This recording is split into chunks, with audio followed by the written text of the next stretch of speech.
Assalamualaikum warahmatullahi wabarakatuh. Selamat datang kawan-kawan semuanya di channel Ngobrol Horor atau channel Ngobor ini. Masih bersama kami berdua, ada Biru di sini, ada Bro Ayung di sana yang mau berbagi kisahnya ke kawan-kawan semuanya. Dan sebelum kita menuju ke Bro Ayung, kami mau ngucapin banyak-banyak terima kasih dulu untuk kawan-kawan semuanya yang udah ngasih support, udah ngasih dukungan dalam bentuk apapun, termasuk kawan-kawan yang udah ngasih super thanks ke Ngobrol Horor.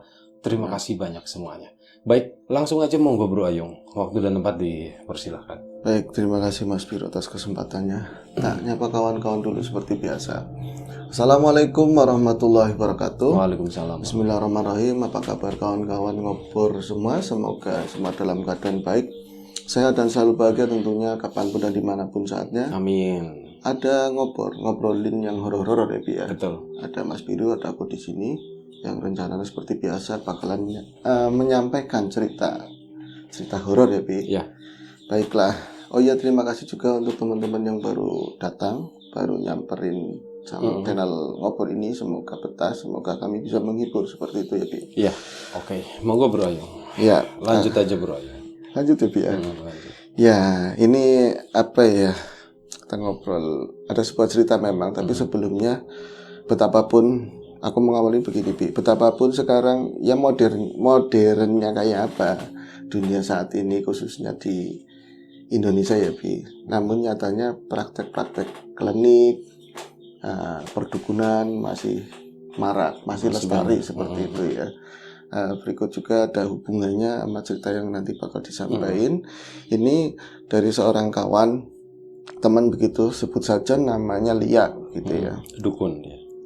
Lia itu dukun. Lia dulu ada yang dukun. Nah, ini enggak, tapi bukan.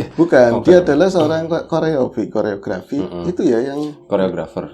Natain gerak ya, koreografi. Iya, natain gerak. Dia itu ditunjuk sudah berapa kali sesi begitu ya di sebuah stasiun TV tertentu lah ya. Kamu gitu ya ditunjuk kan? Langsung kaget, dia juga langsung ngeteter gitu kan. Ditunjuk, ada tugas seperti itu. Dan ini bukan hal yang asing juga buat Mbak Lia. Tapi yang asingnya ya tadi masalah klinik. Kalau tahun-tahun kemarin itu nggak begitu Bi. Artinya itu kan ajang pencarian bakat tersebut biasanya ada karantina, ada penampilan tertentu di babak-babak tertentu itu kan ya. Mungkin ada pengkerucutan dan kemudian dia yang menata geraknya, ada briefing segala macam. Tahun ini katanya benar-benar yang namanya mistik, saya baru sendiri ngelihat sendiri Mas, dan itu sangat bikin ngepres. Dia dapat pressure dari itu semua kayak gitu. Walaupun yang diserang justru ya peserta. Aku sih mensinyalir ini dari persaingan antar peserta gitu. Tapi ya nggak seperti tahun-tahun yang lalu kayak gitu lebih. Ya kan kemarin ada kejadian begini Mas. Ya kemarin mungkin dari awal begitu ya. Terus makin kesinian babak keberapa kayak gitu. Peserta-peserta dari berbagai daerah, dari berbagai provinsi seperti itu. Dan kebanyakan mereka juga kan masih muda-muda. Dari packagingnya, dari stylenya itu nggak mantas sih lah kalau mereka itu punya praktek seperti itu. Apa mungkin ini ya Mas? Dia enggak, tapi orang tuanya atau mungkin ya masyarakat sana yang melakukan untuk prestis negaranya atau ininya kan, provinsinya. Ya nggak tahu sih Mbak, ceritakan aja kejadian seperti apa. Aku kan ngomong kayak gitu. Oke Mas, waktu itu saya lebih fokus lagi ketika babak keberapa ya, mau ke 10 besar ke sini lah, 10 besar ke sini. Jadi ada beberapa peserta dari berbagai provinsi. Malam itu aku yang semata-mata ngalamin, dan ada berapa orang itu kan ada kayak ininya sendiri ya, bukan apartemen tapi namanya apa yang buat tinggal mereka. Aku nggak paham masalah itu sih cuman di situ buat tinggal buat apa, dan ada ruangan tertentu semacam aula yang untuk nata koreo, briefing dan segala macam. Sengaja kan biar lebih sadu, dan kita kan ceritanya pekerja seni gitu ya. Lampu nggak seterang kayak ruangan umumnya kan, otomatis ada meja besar, terus kita ngumpul sama-sama begitu. Ada beberapa peserta, laki perempuan, cewek cowok dari berbagai provinsi tadi ya. Kemudian ya aku ngomong sebagai yang nata koreo, nanti begini, lagunya begini, karakternya seperti ini, poin begini, bla bla bla bla, ngomong. Mereka ya lebih serius kan, karena memang pengen menampilkan yang terbaik biar hasilnya nanti maksimal. Tapi ada salah satu peserta perempuan, katanya dia itu dari tadi, aku pikir nyepelein, Bi. Apa dia udah bosen, lelah, kadang-kadang kan ada seperti itu karena rentetan panjangnya ini kan ya. Tadi yang harus dilalui mungkin lelah, pengen pulang kampung atau apa. Aku pikir kayak gitu. Jadi ini bocah kayak yang remehin atau gimana. Yang lain itu responnya baik, apa, terus bener-bener dengerin, nyimak. Dia itu cuma nunduk begitu aja, Bi. Dan ngadepnya nggak ke aku, nggak ke pusat gitu loh. Jadi ya memang aku bukan duduk di tengah meja sih Mas, di pinggir, tapi kan lebih ke sini semua gitu kan. Dia ada di pojok sebelah sana, sebelah kanan saya lah, tapi berapa orang, ada berapa kursi di sana. Dia nunduk mainin rambut aja. Kalau dibilang rambutnya panjang juga enggak, apa yang spesial gitu loh. Cuman dimainin tapi sebelah sini, kutak-kutik, enggak ada habisnya. Giliran saya tanyain, sebut saja namanya siapa ya, Wati wis ya. Wat, kamu dengerin kan? Itu enggak ini sama sekali, Bi. Enggak ada nyaut sama sekali. Dia terus mainin rambut. Akhirnya yang lain kan jadi curiga, terus nabok kan karena si Wati tadi. Wat, dipanggil Mbak kayak gitu. Wat, dipanggil Mbak. Itu tetap aja enggak respon sama sekali, Mas. Aku yang tadinya masih ngomong jadi berhenti. Ini bocah kenapa, meriang atau apa kan ya. Tapi gerakannya, kalau aku sering nonton film-film horor, itu gerakan kunti sing Mas, nyari kutu apa ya, didis aku bilang, kalau di Jawa didis. Lurusin rambut. Lurusin rambut. Mungkin iya, rebonding manual. Rebonding manual. Kalau misalnya istiqomah mungkin bisa lama gitu, durasinya 6 tahun begitu bisa lurus mungkin. Balik ke cerita garing soalnya tadi. Nah ini makin lama aku coba diem, dan aku kayak ngode ke yang lain, udah jangan diurusin, kita diem-dieman dulu, mau kayak apa dia niatnya. Tetap aja nggak ada yang berubah, masih begitu, paling kepangan kakinya yang ganti, kelihatan lah, walaupun ada meja segini tapi dia ngingsetnya ketahuan kayak gitu, ganti makin nyaman kayak gitu. Akhirnya aku panggil, tadi namanya Wati. Ya, Wat, kamu dengerin nggak Wat? Ini serius kayak gitu kan, mulai ada press, mulai keras ngomongnya, enggak dengerin, enggak nengok sama sekali. Akhirnya yang lain minggir, disuruh kayak gitu, yang lain minggir, kamu kesini, kosongin. Akhirnya kan kadang situasi kayak gitu ya, kalau misalnya taruhlah dia kesurupan, suasananya itu langsung jadi anyep, nggak enak kayak gitu. Yang lain tanpa disuruh minggir semua, jadi dia tinggal sendiri duduk di sana. Yang lain itu deketnya Mbak tadi siapa ya, Lia ya, di belakangnya Mbak Lia semua. Mbak, itu kenapa? Saya malah justru kayak dukun. Jadi buat ini acuan yang lain dipertanyakan kayak gitu loh. Si Wati kenapa, Wati kok kayak gitu, Mbak? Ya nggak tahu. Tapi kan aku paling dewasa, paling gede ya di situ, juga leader terus. Nah, itu kan termasuk ke saya yang ngatur Korea, saya leader di situ. Aku nenangin yang udah, tenang aja, nggak apa-apa kok. Dia mungkin lelah kayak gitu. Ngomongnya agak begitu, Bi. Mas Rita juga seperti itu. Akhirnya tak beraniin Mas, tak samperin. Tapi aku kayak bawa setik lah, nggak terlalu panjang. Aku ngerti mungkin yang kayak gitu itu orang kesurupan gitu, nggak mau tak pegang begitu, pakainya setik, diutik-utik kempokannya sininya Mas. Wat, kamu nggak apa-apa, Wat, kamu nggak apa-apa. Tak tutul, nyampe keras, tul. Itu nggak ada respon sama sekali. Akhirnya mau nggak mau aku ngomongnya keras, Wati, tengok ke sini, dengerin Mbak kayak gitu. Nengok itu matanya udah kualik, benar-benar matanya udah kualik, masih begini. Apa ya, gelap ya Mas. Mukanya nggak terlalu ke sinar semuanya sih, tapi bisa aku ngerasain serem banget dari tatapannya itu. Dia juga ya udah sering tampil, tadi juga habis tampil gitu kan ya. Jadi bekas makeupnya kan ada, belum kayak dibersihin gitu kan, belum maksimal lah dibersihinnya. Matanya kayak gitu, ada ya macam-macam itu lah Mas. Ya aku nggak bisa jelasin, aku cowok gitu. Ya seperti itu Mas, serem banget, natap saya kayak seakan-akan saya mau kayak gituin. Lu Wat, saya nggak ikut-ikut, saya langsung refleks ngomong kayak gitu. Yang lain kan ngomong, Mbak, Wati kenapa? Yang cowok bukannya nulungin, apakah mereka mungkin dari daerah terus tahu hal-hal yang seperti itu. Mereka lebih ke belakang saya semuanya. Akhirnya pada air putih, air mineral, tapi ada di gelas yang lancip begitu ya, panjang. Saya cipretin, tiru-tiru kayak nang kampung Mas. Itu ikut-ikut kayak lagi di kampung dulu. Tak bacain bismillah. Mat, diseberatin begitu ngikik dulu. Langsung kayak gitu, Bro. Ngikik kuntilah. Apanya soundnya kunti kayak gitu. Dan itu ruangan gede banget. Tapi bisa suaranya kayak di sini kayak bikin mau pecah. Kencang banget. Bocah-bocah langsung ngumpul, mbak kok kayak gitu, mbak kayak gitu. Udah sana. Aku kayak di depan sendiri. Dan posisi kan berdiri. Berarti aku pas 2 meter di depannya dia. Ya Allah, ngeri banget waktu itu. Akhirnya ada yang improv. Dia tadi kan duduk, begitu Iya. dicipratin dia Langsung berdiri, langsung ngikik langsung gitu. ngikik kayak gitu. Dan ngikiknya masih kayak gini, masih pegangan rambut. Soalnya rambut kan pendek, tapi kok bisa terus nyampe ke sini loh, Bi. Seakan-akan apa di sana-sananya panjang yang di dalamnya. Aku pikir begitu. Ya sempat sedikit mikir seperti itu. Langsung ngikik kayak gitu. Kayak panjang begitu loh. Aku bercandanya di sini ada pendusulan begitu, ada enggak, Pak? Aku nggak mikirin ke situ, Mas. Yang jelas waktu itu serem banget dia itu berdiri, matanya ke mata saya, ke lain kayak apa gitu. Akhirnya mungkin salah satu peserta ada yang pakai hijab juga ya, dia itu susah, dia mau ninggalin ruangan itu, nyatanya gelap, mungkin panik pintunya di mana dan nggak ada komando dari saya, nggak berani. Itu di tas lalu bawa kayak ayat suci ya, Yasin atau apa, langsung dibacain kayak gitu.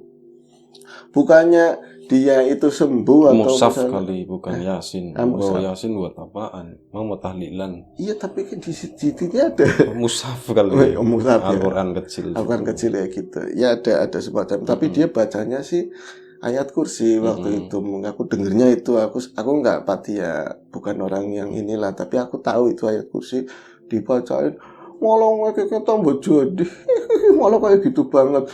Ditunjuk bocah yang baca itu, mukanya bener-bener. Tapi kan dia minggir di belakang saya, seolah-olah nunjuk saya.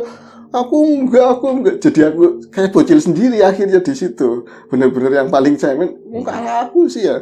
Ditunjuk itu. Aku enggak. Baca Yasin, pinteran itu dia. Salah bacanya. Kayak gitu.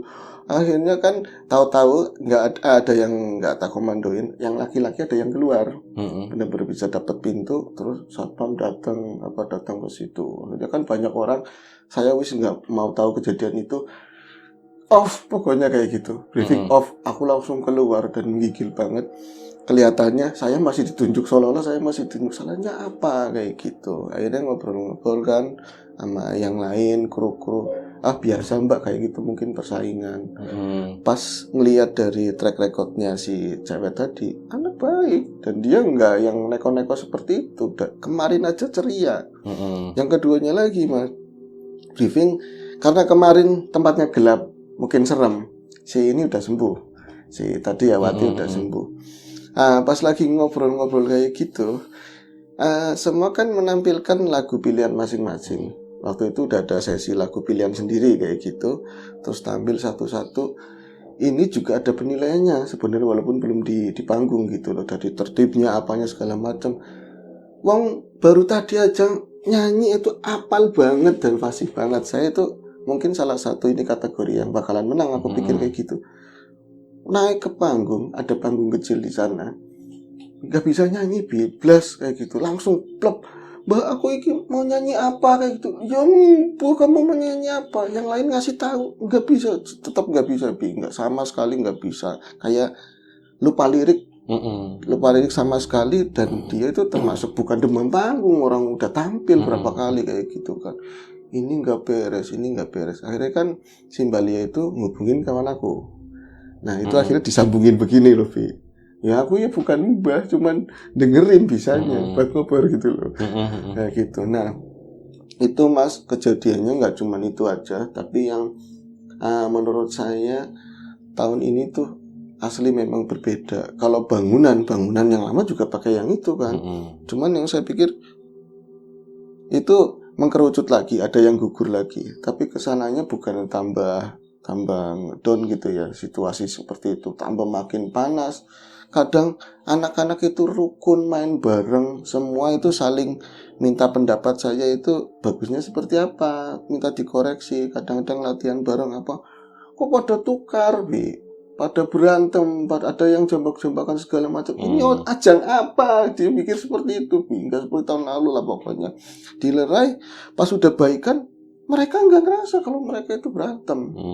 Nah itu ada kejadian yang paling saya itu parah banget ya menurut saya. Jadi semata-mata ngelihat sendiri. Jadi itu kan ada berapa lantai ya, 2 lantai wis, ibaratnya seperti itu. Cuman kita di bawah ada kayak semacam kolam, ya bukan kayak, memang ada kolam renang kecil.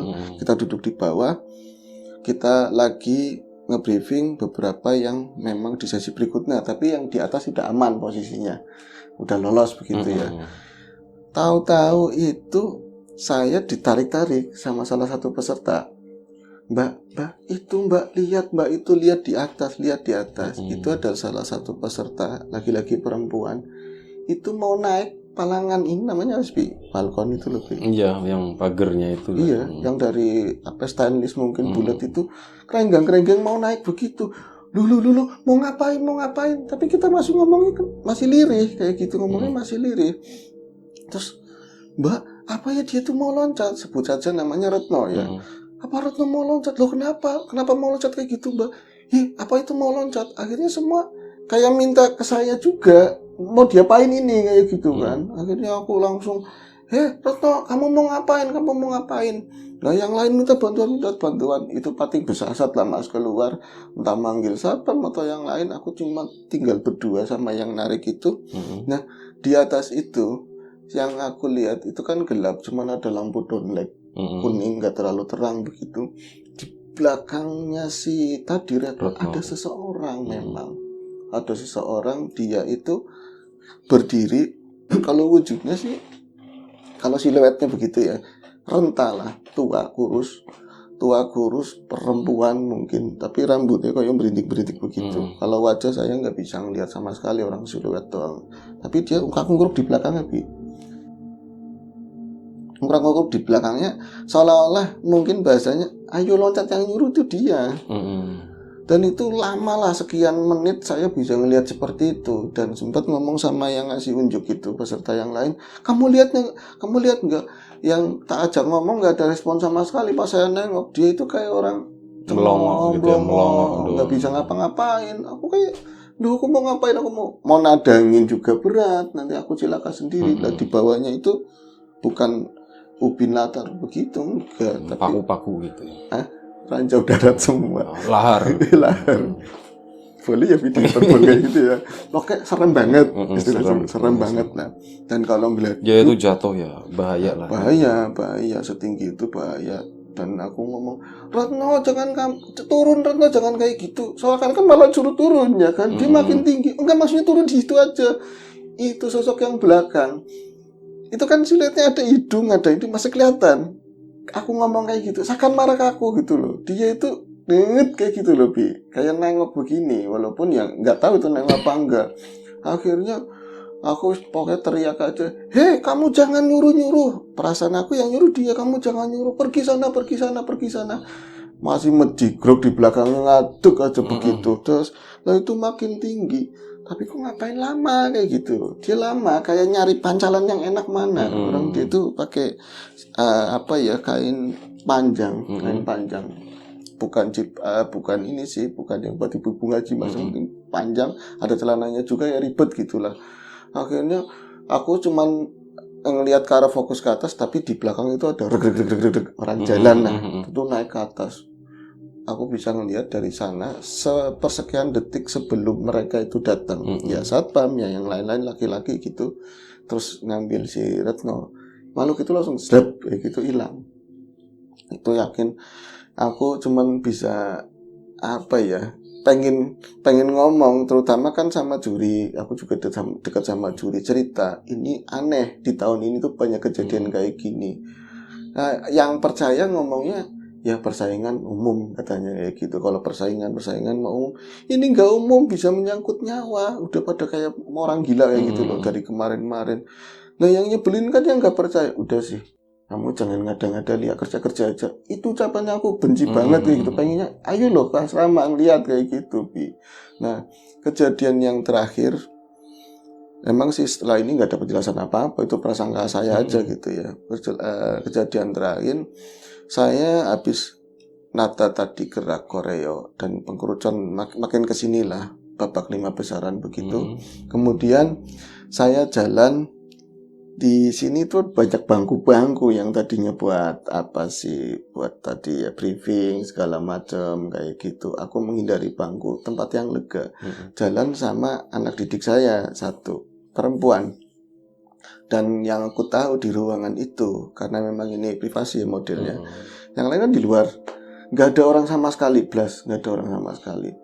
Tapi di belakang saya merasa mas, pertama itu merinding hebat lah. Saya juga seneng yang namanya ruangan dingin, tapi ini memang merinding dan meremang semua. Di belakang itu kayak ada langkah, memang gak bunyi, tapi kayak aku merasa ada yang jalan lah di belakang, dan posisinya saya sama anak didik itu kecil. Di belakang itu gede dan tinggi gitu. Makin mendekat, aku makin jalan, udah hampir dekat sama pintu keluar. Tahu-tahu saya sengaja rada memperlambat biar anak didik saya itu satu langkah di depan saya. Saya ngelihat bener-bener mas, dari belakang ada tangan nyelonong, gede banget tangan itu, dua-duanya nyelonong begini. Seleb itu jorokin tadi peserta sampingnya. Anak didik saya. Itu keplantingnya orang gak umum, namanya jatuh dipecandain temen paling gedoyor sedikit gitu. Itu mah bisa depok guling-guling, nabrak bangku, nabrak macam-macam ya, berdarah segala macam. Langsung meriang, pokoknya dia itu kayak dijorokin orang jatuh sama dijorokin yang parah. Dia itu kayak mungkin pas lagi jatuh ya sakit, iya ngeliat sosok belakang saya. Episodenya kayak gitu doang, Bi. Mau istighfar susah banget, nggak dapat. Saya yang bantu mau istighfar, astagfirullahaladzim, saya bantu begitu. Tapi saya juga nggak berani naik yang belakang. Saya itu kan duduk ya karena dia di bawah ya, itu kan rada terbaring begitu ya. Si makhluk itu bisa melangkahin kami berdua. Langkahnya benar-benar ireng, wireng mas, wireng mas, terus gitu melangkahin. Cuman satu langkah ke sana, saya pikir saya bisa mendapatkan wujudnya apa. Karena di sana juga bentar lagi udah pintu, paling berapa langkah saya gitu kan. Saya lihat begitu, memang cuman bentuknya hitam doang, tapi memang kayak orang, cuman gedenya berapa kali gitu ya. Nembus ke tembok, seleb kayak gitu doang. Bener-bener. Saya teriaknya mungkin terlambat. Aku akhirnya saya teriak juga, terus banyak orang masuk. Terus akhirnya ya beberapa dari juri itu skru yang di situ lah yang memang harus bertanggung jawab di situ, manggil seseorang supaya kejadian itu nggak terjadi lagi. Profesor, doktor, insinyur. Tadi kan orang pintar di depannya, ini ya paling nggak profesor di atasnya lagi kan. Nah semenjak kejadian itu gimana Mbak Lia? Waduh wae mas katanya, sama aja. Dan kenapa aku cerita ya? Aku merasakan ini bener apa enggak sih kayak gitu. Yang saya lihat, ya lihat sendiri apa enggak? Ngelihat, yang lain lihat, ada beberapa orang lihat, ini benar. Nah, gitu ya, maksudnya mungkin ada persaingan dan kata. Cuman belum tahu ya. Belum tahu maksudnya. Apakah ini persaingan? Apakah ada pelakunya atau gimana? Gitu. Betul, belum tahu. Nggak ada penjelasan sama sekali. Masih misterius. Dan gitu. Cerita ini pun sampai segitu doang, nggak ada. Ini ajang pencariannya masih berjalan sampai sekarang. Masih. Dan dia minta jangan Iyalah jangan. Iya. Itu jangan, nggak boleh. Masih berjalan. Berarti masih berjalan sekarang ya? Masih berjalan. Okay. Ya di situ sih nggak berjalan. Maksudnya masih berlangsung. Iya, masih berlangsung. Iya. Mungkin butuh investigasi, barangkali menyusul kali ya, karena masih sibuk dengan acara tersebut kayak gitu kan. Itu kan bikin acara gitu tuh pusing banget, susah. Bukan hal yang mudah gitu. Betul sekali. Karena gue pernah jadi peserta. Asik. Enggak, bohong. Udah gitu aja. Oke, terima kasih Bro Ayung. Terima kasih Mbak Lia udah udah disamarkan namanya ya. Namanya udah ya, Mbak Lia terima kasih yang mungkin di Jakarta sana ya. Iya. Terima kasih banyak udah berbagi cerita ini. Semoga kita bisa mengambil sesuatu yang positif dari kejadian ini. Kita minta maaf kalau misalnya ada sesuatu yang gak berkenan di mata, di hati, dengan kawan-kawan semuanya. Mohon dimaafkan, doa terbaik dari kami untuk kawan-kawan semuanya. Sampai jumpa di Ngobrol Horor episode selanjutnya. Jaga kesehatan kawan-kawan tentunya. Assalamualaikum warahmatullahi wabarakatuh.